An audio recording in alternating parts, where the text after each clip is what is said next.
আসসালামু আলাইকুম প্রিয় শিক্ষার্থী, কেমন আছো? আশা করছি তোমরা সবাই অনেক বেশি ভালো আছো। চলো আজকে আমরা গতি চ্যাপ্টারটা একটু ভালো করে ঝালাই করে নিই। চলো প্রথম যে ব্যাপারটা তোমাদেরকে দেখাবো সেটা হচ্ছে বিভিন্ন প্রকার গতি। স্যার আমরা অনেক প্রকারের গতি সম্পর্কে জানি, যেমন সরল রৈখিক গতি, ঘূর্ণন গতি, চলন গতি, পর্যাবৃত্ত গতি আর সরল স্পন্দন গতি।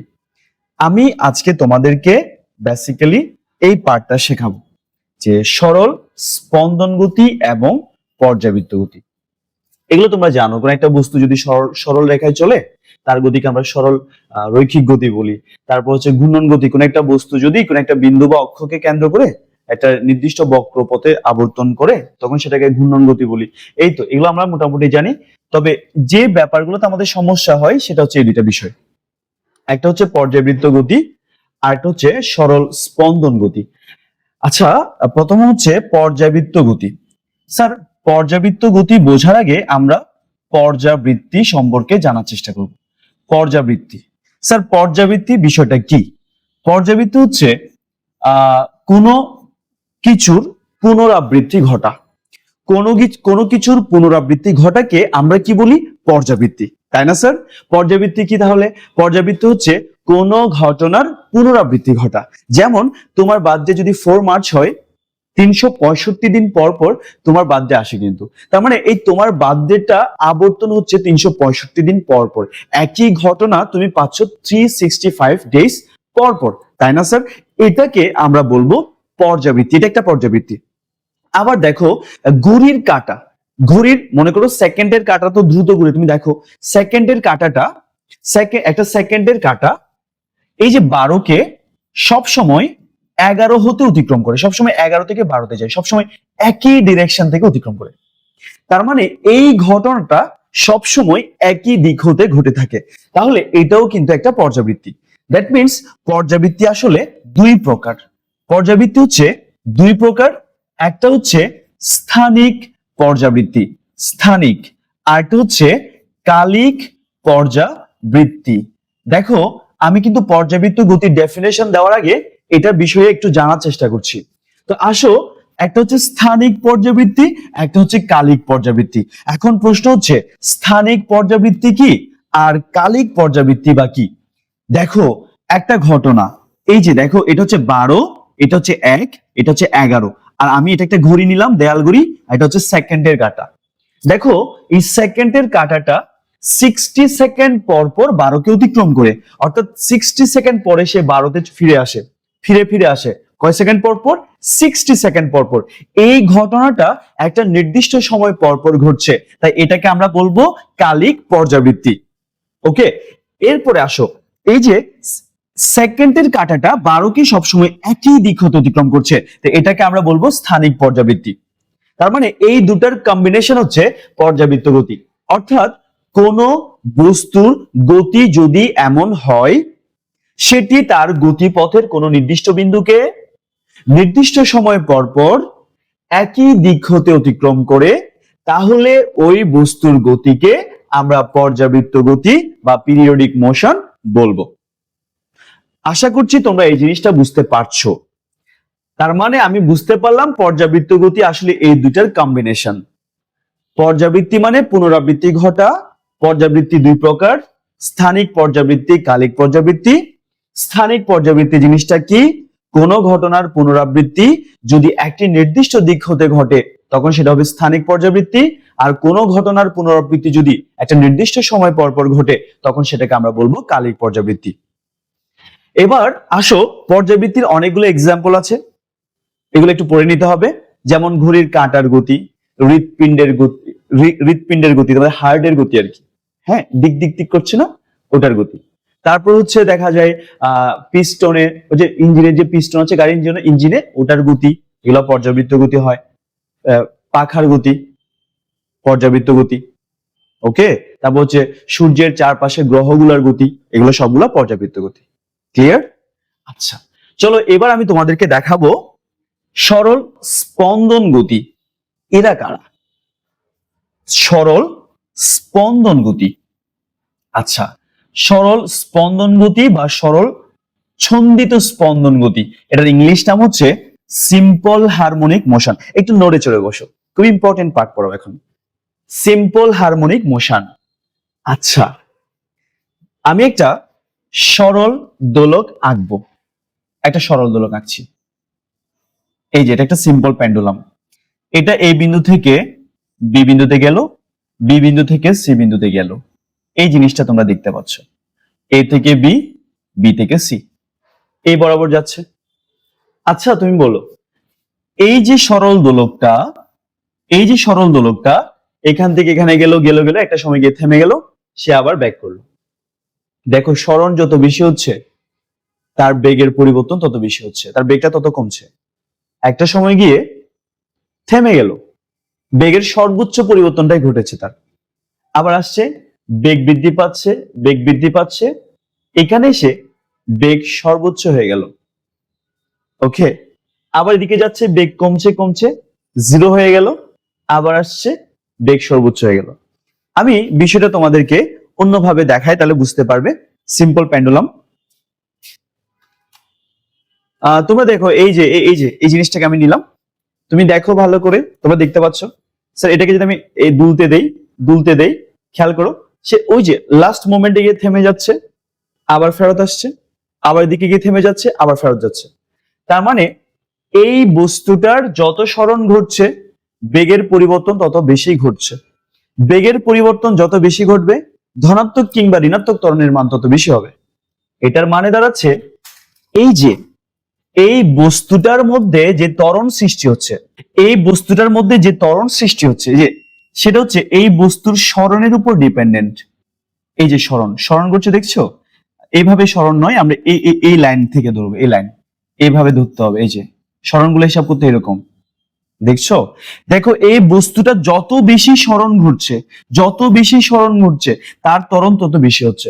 তবে সরণ যেদিকে, দেখো এই বস্তুটা যখন এদিকে যাবে তার উপর উল্টা দিকে একটা বল ক্রিয়াশীল থাকবে। এই বলের কারণে, বিপরীত দিকে বলের কারণে কোনো না কোনো সময় গিয়ে বস্তুটা থেমে যায়, যদিও এটা অভিকর্ষ বলের একটা অংশ।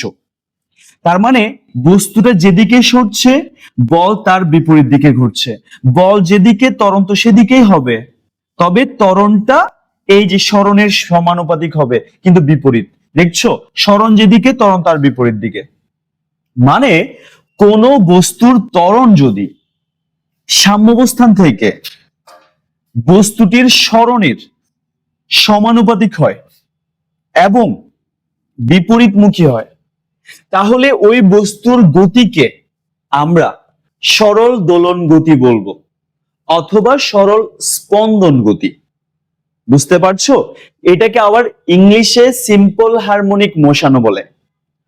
তার মানে কোন বস্তুর ত্বরণ যদি সাম্যাবস্থান থেকে বস্তুটির সরণের সমানুপাতিক হয় এবং সর্বদা সাম্যাবস্থান অভিমুখী হয়, অর্থাৎ সরণের বিপরীত হয়, ত্বরণের দিক সরণের বিপরীত দিকে হবে, তাহলে ওই বস্তুর গতিকে আমরা সিম্পল হারমোনিক মোশন বলবো।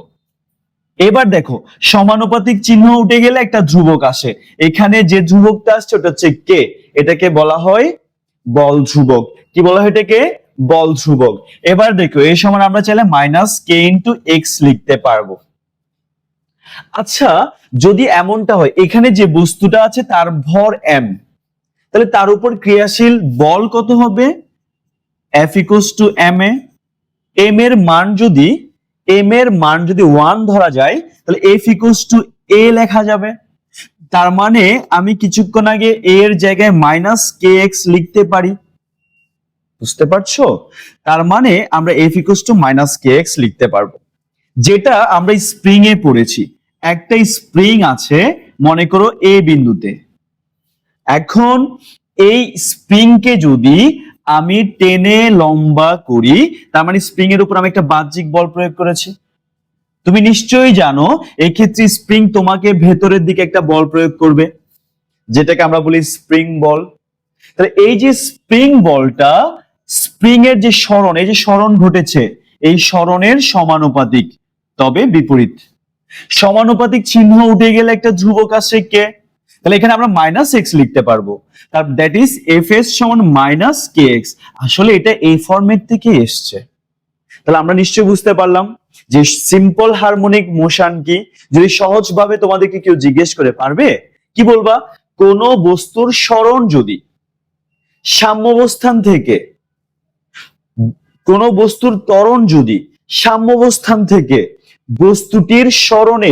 বস্তুটির সরণের সমানুপাতিক হয় এবং সর্বদা বিপরীতমুখী হয়, অর্থাৎ ত্বরণের দিক সাম্যাবস্থান অভিমুখী হবে, এটা সাম্যাবস্থান, তাহলে এই বস্তুর গতিকে আমরা সিম্পল হারমোনিক মোশন বলবো, অথবা সরল দোলন গতি বলবো, বা সরল ছন্দিত স্পন্দন গতিও বলতে পারি।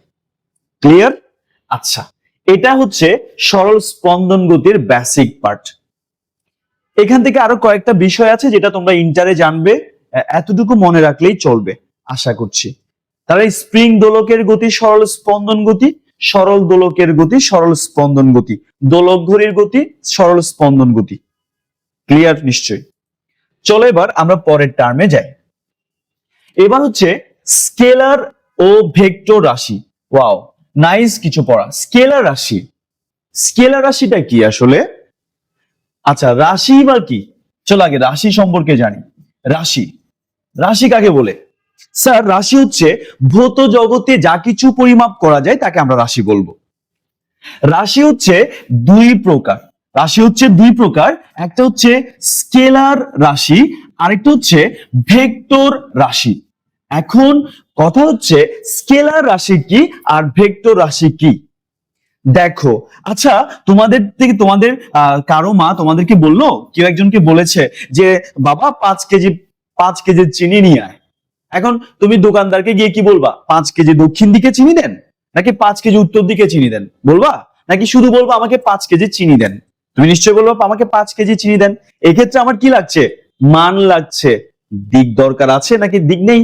মান আছে, মান দিয়ে আমি রাশিটাকে প্রকাশ করতে পারছি, মান দিয়ে রাশিটাকে প্রকাশ করতে পারছি, তাই এটাকে আমরা বলবো স্কেলার রাশি। অর্থাৎ শুধুমাত্র মান দ্বারা এই রাশিকে প্রকাশ করা যায়, এটা হচ্ছে স্কেলার রাশি। এটা অনেকগুলো এক্সাম্পল আছে, এগুলো পড়ে নেবে, এগুলো এমসিকিউতে আসে। এরপর আসো ভেক্টর রাশি। ভেক্টর রাশি কারা?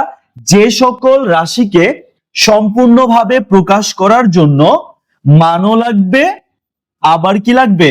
দিকও লাগবে। তার মানে মান এবং দিক দুটাই লাগবে। এই জন্য এটাকে আমরা কি বলবো? ভেক্টর রাশি বলবো। এটাকে আমরা কি বলবো? ভেক্টর রাশি। অর্থাৎ রাশি হচ্ছে দুই প্রকার বেসিক্যালি, একটা হচ্ছে স্কেলার রাশি, একটা হচ্ছে ভেক্টর রাশি। এখন প্রশ্ন হচ্ছে স্কেলার রাশি কাকে বলে? যে সকল রাশিকে সম্পূর্ণভাবে প্রকাশ করার জন্য মান লাগবে, দিকের প্রয়োজন হবে না, তাকে আমরা বলবো স্কেলার রাশি। আর যে সকল রাশিকে সম্পূর্ণভাবে প্রকাশ করার জন্য মান এবং দিক দুইটাই লাগবে, তাকে আমরা বলবো ভেক্টর রাশি। স্যার, ভেক্টর রাশির অনেকগুলো এক্সাম্পল আছে, তো আমি তোমাদেরকে একটা ছন্দ লিখে দিচ্ছি, এই ছন্দটা লিখলে তোমরা মোটামুটি ম্যাক্সিমাম তোমাদের আয়ত্তে চলে আসবে।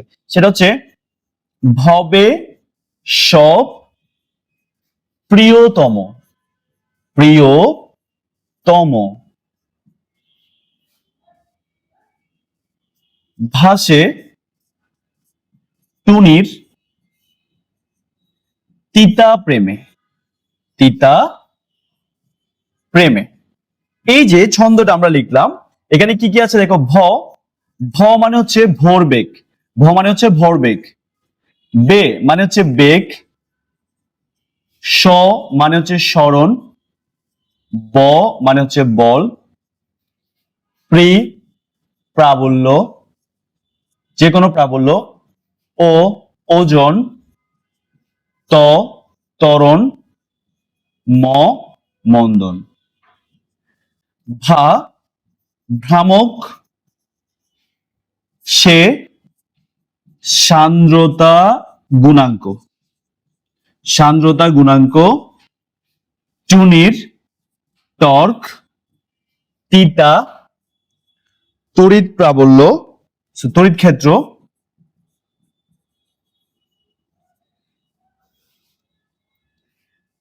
প্রেমে পৃষ্ঠটান, প্রে হচ্ছে পৃষ্ঠটান, পৃষ্ঠটান, মে মহাকর্ষীয় প্রাবল্য, মহাকর্ষীয় প্রাবল্য। স্যার এগুলো সবগুলো হচ্ছে ভেক্টর রাশির এক্সাম্পল, তোমরা কিন্তু একটু একটু পড়ে রাখবে। চলো এবার একটা মজার জিনিস দেখাই।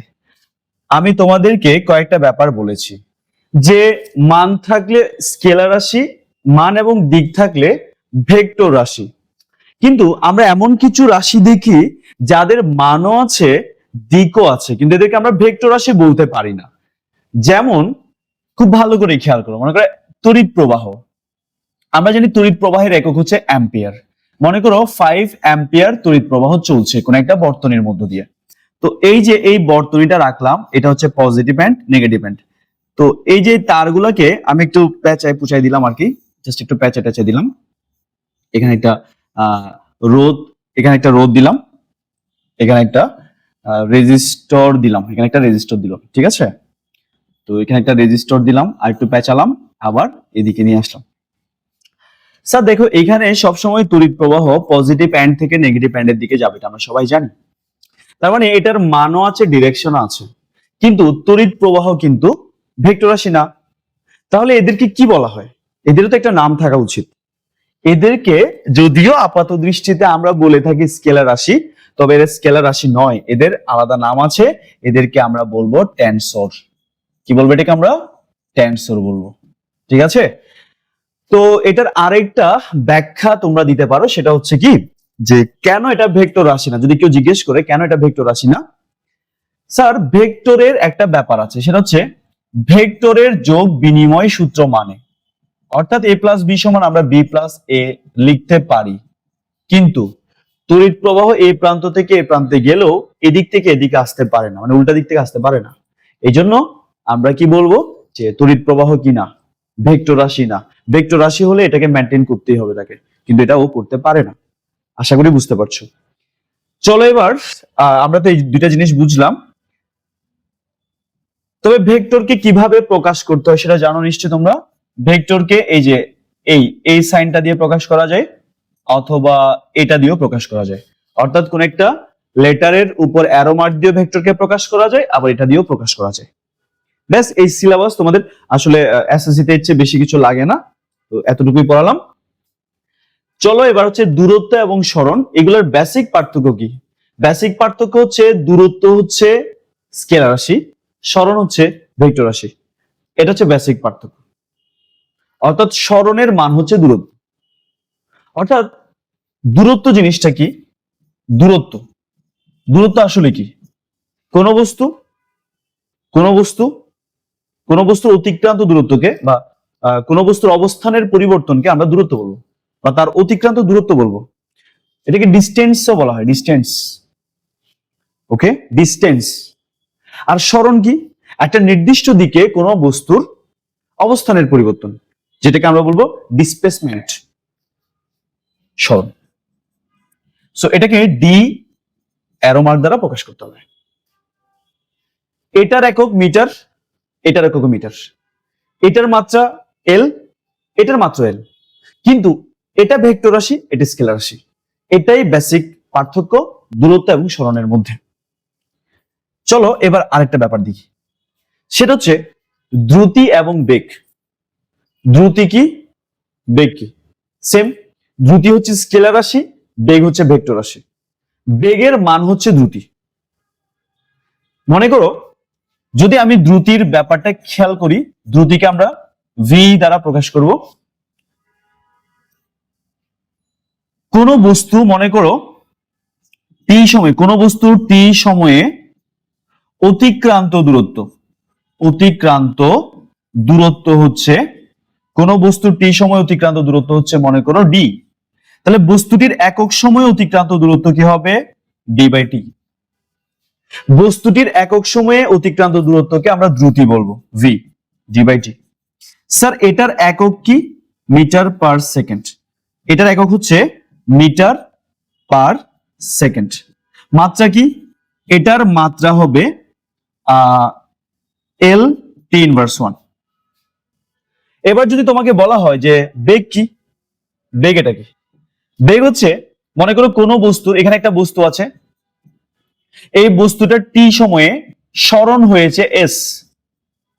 দেখো সরণ, তাহলে টি সময়ে টি সময়ে সরণ, তুমি এসও দিতে পারো অথবা ডিও দিতে পারো, আমি ডি দিলাম, অসুবিধা নেই, ডি দিলাম আর কি। তবে ডি এর উপর ভেক্টর সাইন আছে, কারণ হচ্ছে ওর সরণ হয়েছে মানে নির্দিষ্ট দিকে অতিক্রান্ত দূরত্ব, ডিরেকশন আছে এখানে। তাহলে একক সময়ে তার অতিক্রান্ত দূরত্ব কি হবে? ডি বাই টি। এটাই বেগ।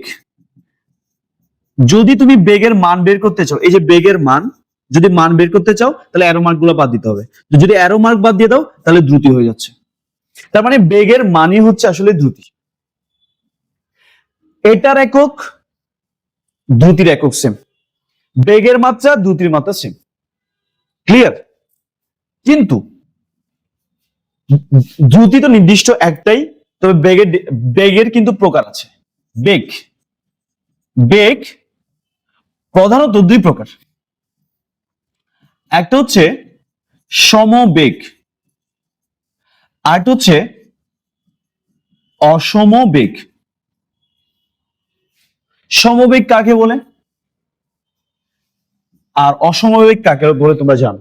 সমবেগ কি? একটি নির্দিষ্ট সময়ে কোন বস্তুর বেগ যদি নির্দিষ্ট থাকে, অর্থাৎ কোন বস্তুর বেগের যদি পরিবর্তন না ঘটে, তখন সেটাকে আমরা সমবেগ বলবো। মানে সময় পরিবর্তন হবে কিন্তু বেগের পরিবর্তন হবে না। অর্থাৎ যে সমস্ত বেগ সময়ের উপর নির্ভর করে না তাদেরকে আমরা বলবো সমবেগ। সময়ের উপর নির্ভর করে না, সময়ের পরিবর্তনের সাথে সাথে যে বেগের পরিবর্তন ঘটে না তাদেরকে আমরা বলবো সমবেগ। মানে ব্যাপারটা হচ্ছে এটা সময়ের উপর নির্ভর করে না, সময়ের উপর নির্ভরশীল না, নির্ভরশীল নয়। এই যে নির্ভরশীল নয়, এটা হচ্ছে সমবেগ। আর এই পয়েন্ট হচ্ছে সময়ের উপর নির্ভরশীল, এটা হচ্ছে সময়ের উপর নির্ভরশীল, এটাকে আমরা বলবো অসমবেগ। আচ্ছা, গেল একটা পয়েন্ট, একটা ব্যাপার আমরা বুঝলাম। এবার আসো স্যার, এই যে সমবেগ ত্বরণ ধ্বংসের জন্য দায়ী, ত্বরণ ধ্বংসের জন্য দায়ী। মানে ব্যাপারটা হচ্ছে ধ্বংস বলতে আমি এটা এমনি বলেছি তোমাদের বোঝার জন্য, সমবেগে চলমান কোন বস্তুর ত্বরণ শূন্য হয়, আমি ওই প্যাটার্নটাই দেখালাম। অর্থাৎ সমবেগে চলমান কোন বস্তুর ত্বরণ থাকে না, অর্থাৎ সমবেগ এর জন্য কোন বস্তুতে ত্বরণ সৃষ্টি হতে পারে না।